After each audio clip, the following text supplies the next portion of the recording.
que se ha hecho viral, un hecho bochornoso, porque envuelve dos autoridades que trabajan mancomunadamente y que necesariamente se pudo haber evitado si hubiera operado un poco por parte y parte lo que es la prudencia.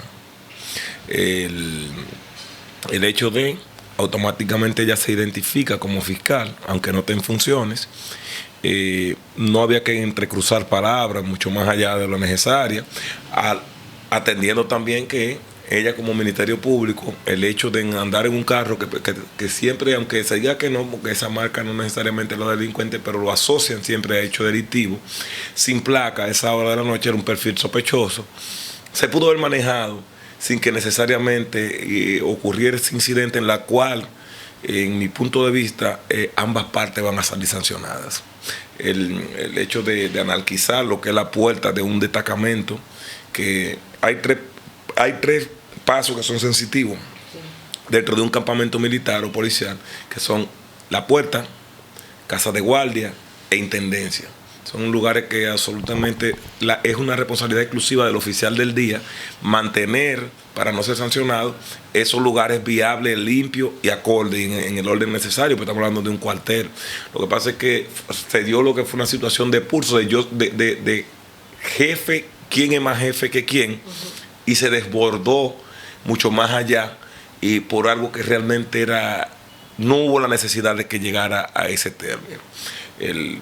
Fíjate que en el caso de la joven, de la fiscal, el arresto, aparte de haber una mujer, participan hombres, lo cual no se estila, la norma no estila eso, porque al tocarla, puede tocar hasta órganos íntimos, que no fue la práctica, una actitud agresiva por parte y parte, palabras soeces o descompuestas, el irrespeto quizá a la investidura de ambas partes, porque hay una décima que dice, función mata rango.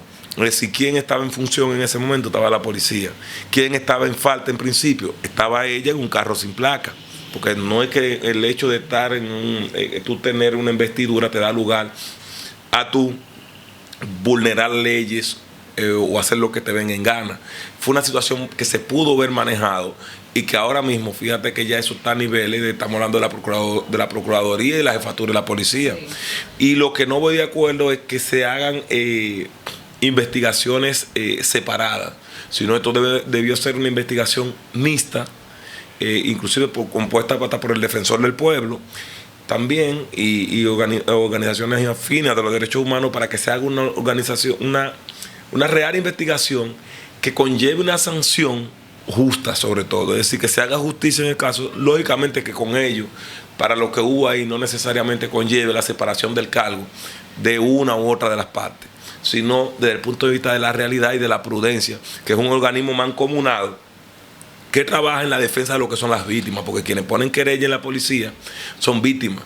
Sí. Y quien ejecuta o le da seguimiento, continuidad o solicita orden de arresto y seguimiento al caso del Ministerio Público. ¿No procede esa orden de arresto que se ejecutó ayer ante 8 agentes? Mira, yo entiendo que la orden de arresto más bien fue un exceso. ¿Por qué? Porque el Ministerio Público de Higüey lanzó un comunicado primeramente solidarizándose con la fiscal, es decir, tú estás parcializado, entonces luego tú no puedes venir y solicitar tú mismo una orden de arresto en contra de los policías. Cuando tú emitiste ese comunicado, tú te secraste la posibilidad de ser imparcial, en principio. ¿Por qué? Porque ya tú diste tu opinión, lo que tú crees. Entonces también podríamos tener un hecho de rebelión por parte de la policía, decir, bueno, en contra de los fiscales, y se convertiría en una anarquía. Son organismos designados, determinados por la Constitución y las leyes, que se rigen por normas. Entonces, esa orden de arresto fue precipitada, por eso ya vi en un periódico de circulación nacional que quedó sin efecto, porque tú tienes órganos encontrados. Y no es cierto que los compañeros de esta fiscal son los propios que van sin ser designados, que van ellos a tomar la ejecución en contra de los policías. De ser justa la investigación, entonces, ¿qué le correspondería a ella? Son sanciones administrativas. ¿Multas? No, realmente no. Pueden ser suspensiones. ¿Temporales? De sueldo, okay. Amonestaciones. Hay diferentes modalidades, tanto para sancionar, tanto al policía como al Ministerio Público, porque las faltas se califican en muy graves y leves. en ambas leyes que contemplan eso, tanto la orgánica de la policía como también la del Ministerio Público. Ahora, habría que ver si esto daría lugar a la separación del cargo, que lo dudo. Si somos justos, este exceso policial no califica un caso como tortura, como propiamente lo clasificó el Ministerio Público en su argumentación. Ahí no hay tortura, hay un arresto y una persona que se resiste al arresto, un arresto que habría que ver si procede como legal o ilegal, dependiendo la calificación o el espejo en que se vea.